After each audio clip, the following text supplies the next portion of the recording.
حضرت مولانا جلال الدین رومی رحمۃ اللہ علیہ فرماتے ہیں کہ خدا تک پہنچنے کے بہت راستے ہیں،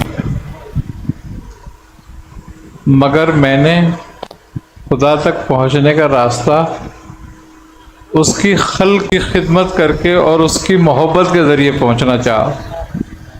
آپ فرماتے ہیں کہ خدمت خلق کے ذریعے خدا تک پہنچنا سب سے اعلیٰ راستہ ہے۔ تو خدمت خلق گویا جو ہے ایک عبادت ہے، اور الخلق عیال اللہ، خلق اللہ تعالیٰ کی عیال ہے، اور جو اس کی عیال کی خدمت کرتا ہے اللہ تعالیٰ اس کو مخدوم بنا دیتا ہے۔ انسان کے اپنے اعمال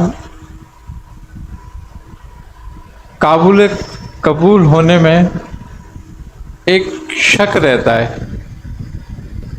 کیونکہ مالک کی مرضی ہے، قبول کرے نہ کرے۔ لیکن جب بندہ خدمت خلق کرتا ہے اور جو لوگوں کی دعائیں ہوتی ہیں اس کے لیے، تو اللہ اس کے ذریعے، ان دعاؤں کے ذریعے اس کے گناہوں کو بھی معاف کرتا ہے اور اس کے اعمالوں کو بھی قبول کرتا ہے۔ فضل کسی عمل کے نتیجے میں نہیں ہوتا، مگر کسی دعا کے نتیجے میں ہوتا ہے۔ تو لہذا خدمت خلق جو ہے یہ اللہ تک پہنچنے کا سب سے آسان اور بہترین راستہ ہے۔ جس نے خدمت خلق کو اپنایا، گویا اس نے وہ کام اپنا لیا جو اللہ تبارک و تعالیٰ کا پسندیدہ کام ہے۔ ہم نیکیاں کرتے ہیں، نمازیں پڑھتے ہیں، روزے رکھتے ہیں، نیک اعمال کرتے ہیں۔ یہ نیک اعمال ایک حصہ ہیں، اللہ تک پہنچنے کا پورا راستہ نہیں۔ کیوں کہ اعمال کی قبولیت ایسے ہی ہے جیسے کوئی پل صراط پر ہو، کہ وہ اگر قبول ہو گیا تو گزر گیا، اور وہ قبول نہ ہوا تو کٹ گیا، گر گیا، اور شدید خطرات اس میں موجود ہیں، ریا کا، تکبر کا، نیتوں کا، ارادوں کا۔ لیکن کسی کی دل کی دعا نکلی بھی جو ہے وہ کسی چیز کی محتاج نہیں ہوتی۔ نبی کریم صلی اللہ علیہ وسلم نے فرمایا کہ اگر کوئی چیز تقدیر کے لکھے کو مٹا سکتی ہے تو وہ دعا ہے۔ ایک عابد بڑی عبادت کرتا تھا، تو اس نے دعا کری کہ اے میرے رب، میں تیرا دیدار کرنا چاہتا ہوں۔ تو فرمایا کیا ہمارا دیدار کرنا چاہتا ہے؟ اس نے کہا ہاں۔ تو کہا جا فلاں مارکیٹ میں فلاں برتن بیچنے والا ہے، وہاں چلا جا۔ اس نے کہا مارکیٹ میں برتن بیچنے والا کباڑیا؟ کہا ہاں ہاں وہاں ہوگا۔ وہ پریشان ہو گیا، اس نے کہا یہ کیسے ہو سکتا ہے؟ کیونکہ وہ تو سوچتا تھا کہ کہیں مسجد میں ہوگا، یا مجھے حکم ہوگا کہ بھئی خانے کعبے چلا جا، یا مجھے کوئی اور راستہ بتایا جائے گا، تو بتایا کباڑیے کی دکان پہ چلا جا۔ وہ کباڑیے کی دکان پہ چلا گیا، تو وہاں جا کے وہ بیٹھ گیا۔ تو اس کو حکم ہوا کہ یہاں بیٹھ کے بس تم دیکھتے رہو یہاں کیا ہو رہا ہے۔ تو ایک بڑھیا آئی ایک برتن لے کر بیچنے کے لیے، تو اس نے مختلف دکانداروں کو وہ برتن دکھایا۔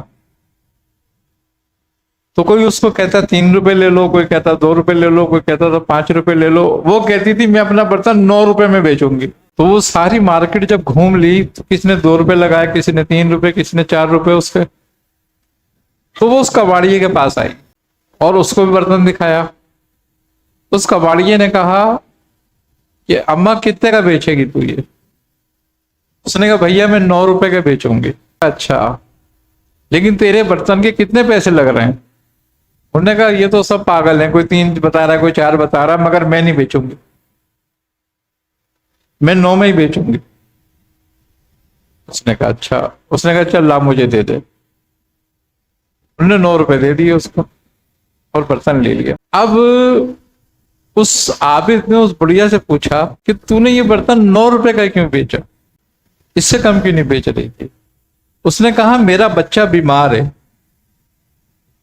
اور طبیب نے کہا ہے کہ اس کا علاج 9 دن میں ہوگا، اور 1 روپے روز کا اس کے علاج پہ خرچہ آ رہا ہے، تو میرے پاس یہی ایک برتن تھا جس کو میں لے کر آئی تھی بیچنے کے لیے۔ تو اس نے پھر اس کباڑیے سے پوچھا کہ تو نے یہ برتن کیوں 9 روپے کا خریدا؟ اس نے کہا اس لیے کہ اس بڑھیا کو 9 ہی روپے کی ضرورت تھی، اگر میں برتن لے کر اس کی مدد کرتا تو اس کی عزت نفس کو ٹھیس پہنچتی، لہذا میں نے وہ برتن کی قیمت ادا کر دی 9 روپے، جبکہ وہ برتن 3 روپے سے زیادہ کا نہیں ہے، اور وہ بڑھیا دعائیں دیتی ہوئی چلی گئی۔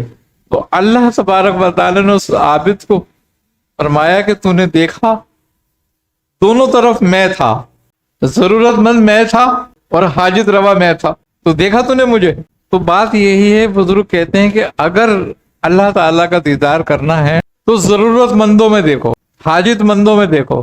حدیث ہے نبی کریم صلی اللہ علیہ وسلم کی، اللہ تعالیٰ قیامت کے دن بندے سے سوال کرے گا کہ میں تیرے پاس ضرورت مند آیا تھا، تو نے میری ضرورت پوری نہیں کری، میں بھوکا آیا تھا، تو نے مجھے کھانا نہیں کھلایا۔ تو خدمت خلق جو ہے نا، یہ اگر دیکھا جائے تو خدا تک پہنچنے کا سب سے آسان اور سب سے بہترین راستہ ہے۔